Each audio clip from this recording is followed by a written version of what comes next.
Hi, this is Tony Robbins, and welcome to the interview portion of Power Talk. Today we have the renowned author, Dr. Napoleon Hill, author of the international bestseller Think and Grow Rich, the definitive success classic that's been read by millions of people and utilized by millions of people for over a half century. Dr. Hill, it's really an honor and a privilege to have you with us in this edition of Power Talk. And I'm sure that many of our listeners have read Think and Grow Rich, so they're very familiar with the basic principles of success that you discovered and you've been teaching for most of your life. And of course, it's one thing to read about the principles in a book, but I think it's extremely valuable for us to hear about them directly from you as the originator of the world's first philosophy of success. So let's get started. I guess by now most of us have heard that there's no surer way to success than to follow in the footsteps of those who've already achieved it. I like to call it modeling the behaviors and attitudes that made these people so successful. Dr. Hill, isn't that why you've dedicated your life to discovering and organizing the success principles that so many millions of us have read and studied in Think and Grow Rich? Yes, that's exactly right. And you may be interested in knowing that I had the help of some 500 of the most successful men in America to help me create the science of personal achievement. Among them were such men as Thomas A. Edison, Henry Ford, John Wanamaker. Let me tell you about one man, perhaps my most outstanding student, who has made a tremendous success of his life by applying definiteness of purpose. His name is W. Clement Stone, president of the Combined Insurance Company of America. Right after Think and Grow Rich was published in 1937, someone gave Mr. Stone a copy of this book, and he was so impressed by it that he laid out a 20-year plan for himself. At that time, he was selling insurance, I suppose making $200 or $300, maybe $400 a week at the most. Now, his plan called for him to own a company of his own within 20 years and for him to be president of it, and his personal fortune to be not less than $10 million. Well, long before the 20 years were up, he was the president and majority owner of 4 large insurance companies. His personal fortune was over $35 million. And today, it is estimated that his fortune is over $100 million. And he attributes his success entirely to the application of the famous Andrew Carnegie philosophy, and particularly to the application of definiteness of purpose. His 2,000 salesmen are known to be the most successful men in the insurance field, and every one of those 2,000 men has been taught to use the science of personal achievement and to emphasize the principle of definiteness of purpose. Dr. Hill, as you pointed out many times, there are really only 2 basic ways to succeed. One being by trial and error, and the other by following a guide or a blueprint that has worked again and again for others. Yes, that's correct. Mr. Andrew Carnegie, over 55 years ago, gave me the task of creating such a blueprint. He gave me the job of creating a success blueprint which anyone can use to attain success. It consists of the 17 principles of the science of personal achievement. And the starting point of all successful achievement is definiteness of purpose, and no one ever succeeds without applying it. Yet didn't you discover in your early research that most people in our society just exist from day to day with no real purpose or direction? Absolutely. 98 out of every 100 people are going round and round like a goldfish in a bowl, coming back to the place from which they started empty-handed. Let me tell you now some of the benefits of definiteness of purpose.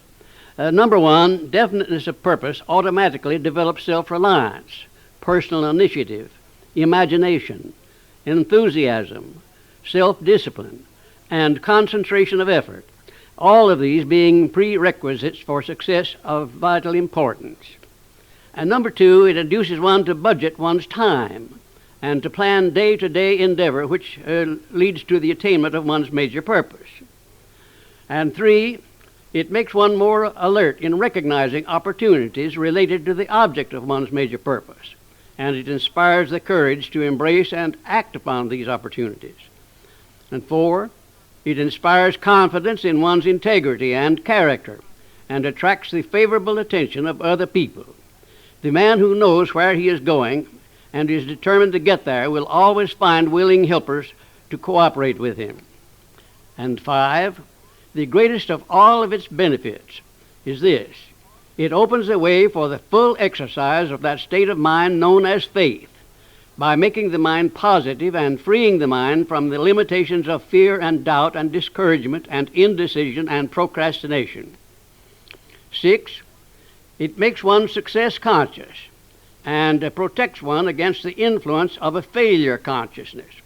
Now, here are some examples of men who have risen to high places as a result of definiteness of purpose. Take Walter Chrysler, for example. He started out as a mechanic, and he wound up as the head of a very large and successful automobile company. Then there was Thomas A. Edison, who chose as his profession the business of inventing. And there was Henry Ford, who built the first successful automobiles in the United States. And Andrew Carnegie, my sponsor. And F.W. Woolworth, who made himself rich by operating 5 and 10 cent stores. And then there was Henry J. Kaiser and Edwin C. Barnes, associate of Thomas A. Edison. Now, all of these men owe their success mainly to following the principle of definiteness of purpose, of knowing where they wanted to go, having a plan for getting there, and keeping eternally at it in applying this plan. Wouldn't you say that definiteness of purpose applies to the wife and mother, the young student in school, to all areas of life, including relationships and personal development, as well as business and career success? It's absolutely impossible for anybody to succeed at any level of life without definiteness of purpose. You have to know where you're going, you have to know why you're going, and you have to be determined to get there. It would apply to people in all callings. There's no exception, absolutely. No one has ever been known to succeed without definiteness of purpose. That is, above mediocrity. Of course, you can go out and run a peanut stand without definiteness of purpose, but you wouldn't get anywhere if you didn't lift your sights up and make up your mind that you want to do something greater than running a peanut stand. Dr. Hill, you're known to have been the first to present the principle of the mastermind. Would you talk a little bit about the mastermind principle and its real power? Yes, but first let me tell you about my experience in helping Franklin D. Roosevelt to create a mastermind which broke the back of the Depression in 1933. Shortly after the President entered the White House, he sent for me to come and go to work for him. We created one of the most outstanding masterminds that this nation has ever known, perhaps. It consisted of both houses of Congress working in harmony with the President, something that never had been done before and never has been done since, probably to the extent that we accomplished it there in 1933. The majority of the newspaper publishers of America, regardless of their political leanings, practically every one of them got behind the President as a result of this mastermind operation which we set up at the White House. And the radio station operators, without any reference whatsoever to their political leanings, they got behind the President and they used the material which I prepared to send out to go over the air. In other words, material that we used to sell the good features of the United States instead of dwelling upon the bad ones. And then the churches of all denominations. I have never seen such a job as they did. The priests and the clergymen of all denominations went into their pulpits and they did a wonderful job of selling the United States of America to the people. Then the leaders of both the major political parties, they crossed party lines. There were no Democrats and no Republicans, no anything else in Congress. They were nothing but Americans helping the President of the United States to bring this country out of chaos. And then, most of all, there was a majority of the American people of all political and religious leanings. I have never seen the people of the United States get behind a president so squarely as they did behind FDR in those perilous days of 1933. Now, here was a mastermind alliance that served a great purpose at a time of need. Thomas A. Edison only had 3 months of schooling in his entire life. Although he chose a work that called for the application of many of the sciences, he knew nothing about any of them.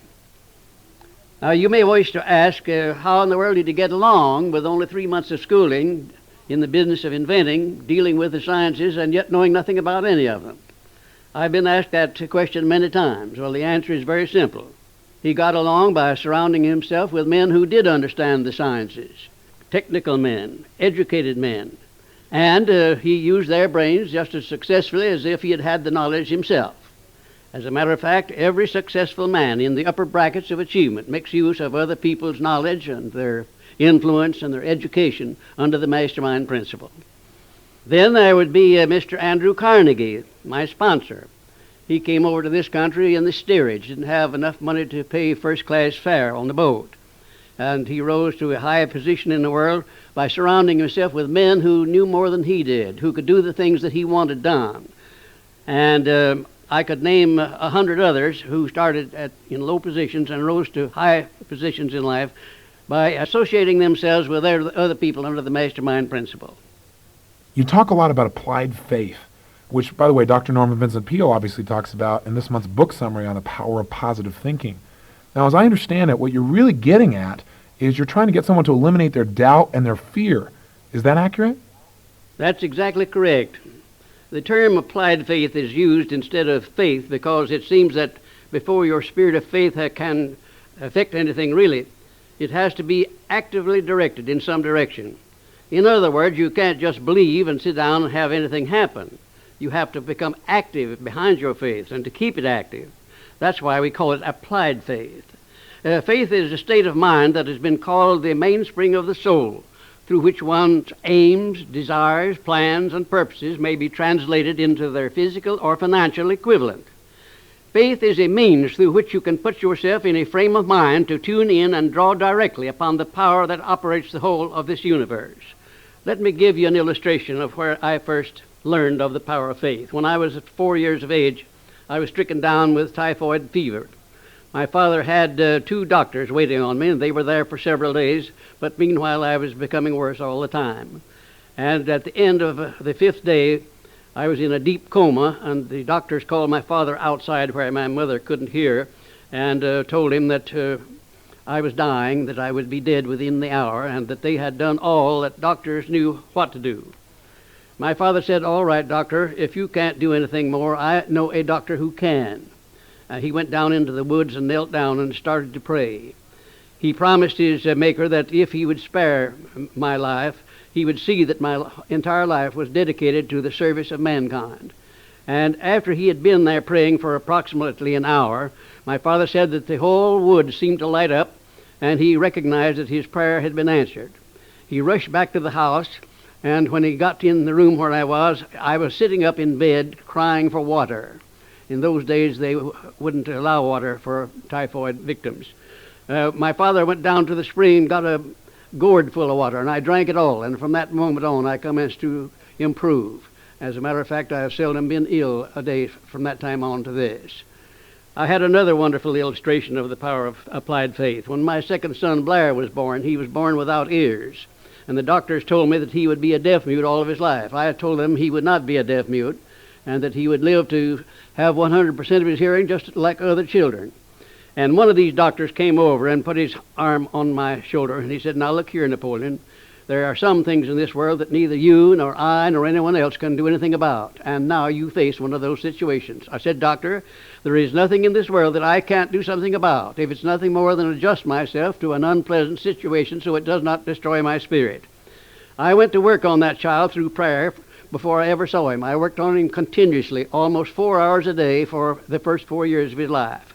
And at the age of about 18 months, we recognized that he was beginning to hear. We didn't know just how much, but by the time he had reached the 4th year, he had developed 65% of his normal hearing. And in his 3rd year in college, in the University of West Virginia, the Acousticon Company, manufacturer of hearing aids, heard about this unusual case, the only one of its kind in the world where a child born without ears ever learned to hear.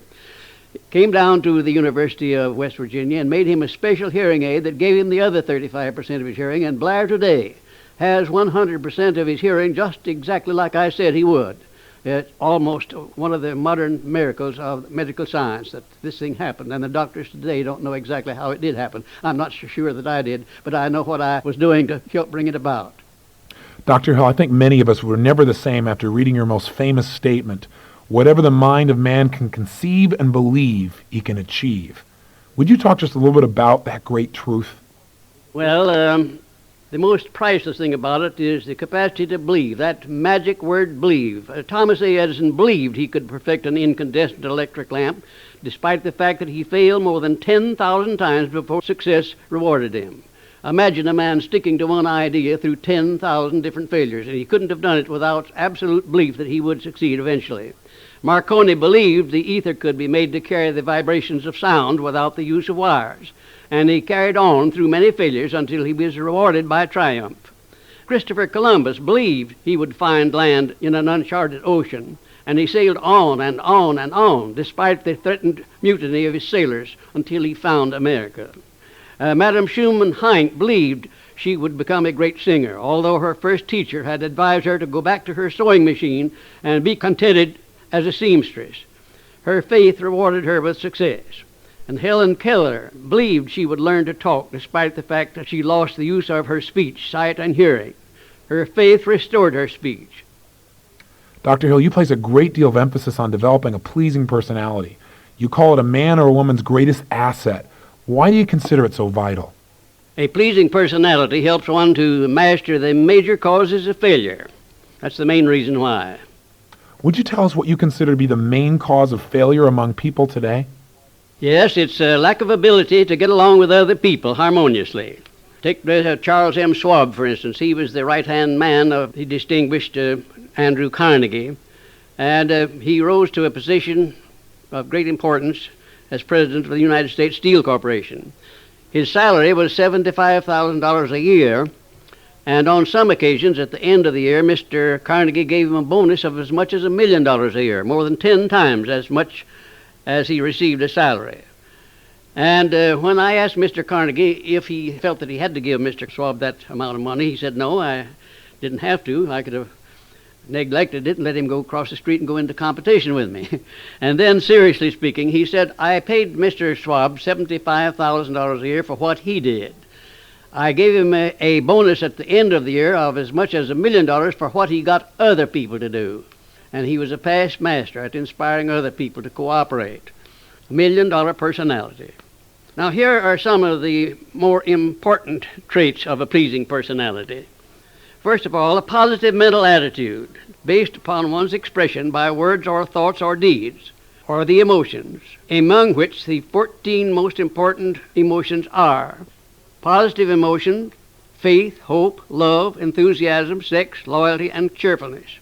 Negative emotions, fear. The 7 basic fears are fear of poverty, fear of ill health, fear of criticism, fear of the loss of love of someone, fear of the loss of liberty, fear of old age, and fear of death. And second, flexibility. That is to say, the ability to unbend mentally and physically, and to adapt oneself to any circumstance or environment without loss of self-control or composure.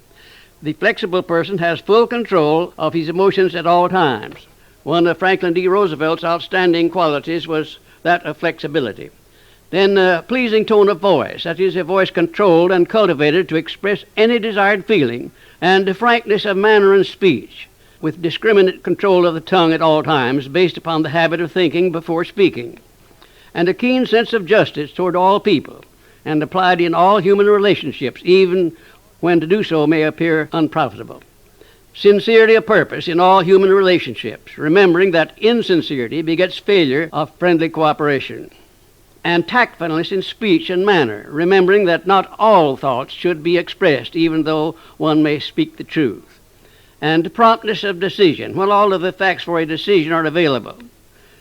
And faith in infinite intelligence, based on observation of the orderliness of the universe and the visible portions of the world and the universe at large. And controlled enthusiasm, that is to say, the ability to turn on and off one's interest at will, with a special attention to enthusiasm in speech. And common courtesy, both in speech and in mental attitude. I know of no one quality of a pleasing personality that pays off so handsomely as that of ordinary courtesy. And then the habit of going the extra mile, that is to say, rendering more service and better service than one is paid to do, and doing it all the time. Now, those are some of the most important traits of a pleasing personality. In all of your books, you talk about the principle of going the extra mile. And today we live in an age where most people aren't willing to go for the first mile. So as you see it, what's the greatest benefit of following this principle? Well, let me relate my experience with Franklin D. Roosevelt in the White House in 1933, and will give you a fine indication of how the students of this philosophy may profit by this important principle. First of all, let me define the principle of going the extra mile. It means rendering more service and better service than you are paid to render, and doing it all the time, and doing it in a pleasing, positive mental attitude. When I went to work for the president in 1933, nothing was said at the beginning about how much I was to receive or who was to pay it. And I had been there about 3 months when one day Franklin D. Roosevelt asked me who was paying my salary and how much I was getting. And I said, well, Mr. President, that's something I would like to know myself. I haven't heard anything about it. And we talked on for a little while, and I said, well, now, Mr. President, you know, I have been serving you ever since you were Assistant Secretary of the Navy, and particularly while you were Governor of New York. And you will recall, of course, that up to this time I have never rendered you a bill or asked you to pay me $1 for my services, and I'm not going to start now. But if you insist upon it, suppose you put me on the payroll at $1 a year. And that's exactly what he did. Well, I took my typewriter down to the White House, and when I wasn't actually serving the president or some member of his staff or cabinet, I started writing books. I wrote 6 books that first year, among them Think and Grow Rich, the book that has made me popular all over the world, you might say. I had no intention of publishing that book when I was writing it. I was writing it to myself to keep my mind positive in those days of chaos. Well, some 3 years after I left the service of the president, I got out these manuscripts and read them, and I made up my mind that the only one worth publishing was Think and Grow Rich. And when I took it to my publisher, he said, well, what is in this book that leads you to believe it would sell? I said, you will have to read it to find out. He took it home with him and read it. He had his whole staff read it paragraph by paragraph, and then they took a vote on it, and they voted unanimously that it was the best manuscript that ever came to that publishing house. They printed it, put it to work, and it's been selling as a bestseller all over the world up to this time. It has grossed over $18 million, and probably will gross many more millions of dollars while I'm still alive. It's been translated into many languages. It was endorsed by Mahatma Gandhi and distributed widely throughout India. It went from there to Brazil, where it was translated into the Portuguese language and is widely distributed throughout Latin America. And I think if you will stop and consider the wages that I asked, the wages that I received of $1 a year, and the service that I gave for that, you'll recognize what can be accomplished by going the extra mile. Now, let me give you some of the benefits that comes from going the extra mile. Well, it places the law of increasing returns squarely back of one. It brings one to the favorable attention of those who can and do provide opportunities for self-promotion. It tends to permit one to become indispensable in many different human relationships, and therefore enables one to command more than average compensation. It leads to a mental growth and physical perfection in various forms of service, thereby developing greater ability and skill in one's chosen vocation. It protects one against the loss of employment and places one in a position to choose his own job and working conditions. It enables one to profit by the law of contrast, because the majority of people do not practice the habit of going the extra mile. And it leads to the development of a positive, pleasing personal attitude, which is among the more important traits of a pleasing personality. And it tends to develop a keen, alert imagination, as it is a habit which keeps one continuously seeking new and more efficient ways of rendering service. It definitely serves to develop self-reliance. It serves also to build the confidence of others in one's integrity. And it is the only logical reason to justify one in asking for a promotion or for more wages, because if a man is not doing any more than he's paid for, then obviously he has no right to ask for more pay. Dr. Hill, as you've said, personal initiative is essential to strong and effective leadership. Wasn't this true of virtually all the people that you modeled in your research in developing your success philosophy? Did they not also live by this idea of personal initiative? It was an outstanding trait in every one of them. Not a single one of the 504 men who helped me to build the science of personal achievement was without the active application of this habit of moving on his own personal initiative. And let me give you an illustration of some of the outstanding men who have attained great success by applying this principle along with the other 16 principles of the philosophy. Take Henry J. Kaiser, for instance. During the World War II, he was in the business of building ships for the government. And he needed special cars of material to be shipped in from the East. And this material had to be delivered absolutely on time. He didn't take any chances. And in order to make sure that the material would come through on time, he put 2 expediters on every car of material, one to stay awake all the time while the other one slept. And they rode those cars straight across the continent, And they were given instructions that if any railroad man dared to sidetrack those cars, that the expediter should get the president of the railroad company on the telephone immediately and demand that those cars move.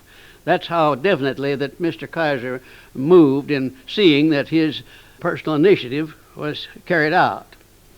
Take the great American way of life. It's based on the principle of personal initiative. It's carried out by its leaders in the industry, and the application of the principle of following through dates back to the days of the American Revolution, when those 56 determined men signed the greatest document known to mankind. It took definiteness of purpose for them to do that. And Orville and Wilbur Wright, for instance, in the development of the airplane. I had the privilege of riding with Orville Wright in the first airplane that the Wright brothers built. They were demonstrating the possibility of the plane's successful flying to the Navy in Washington. And they chose me as a passenger to ride with Wilbur Wright from Washington down to Alexandria and back 10 miles. And that demonstration made it possible for the Navy to buy one plane.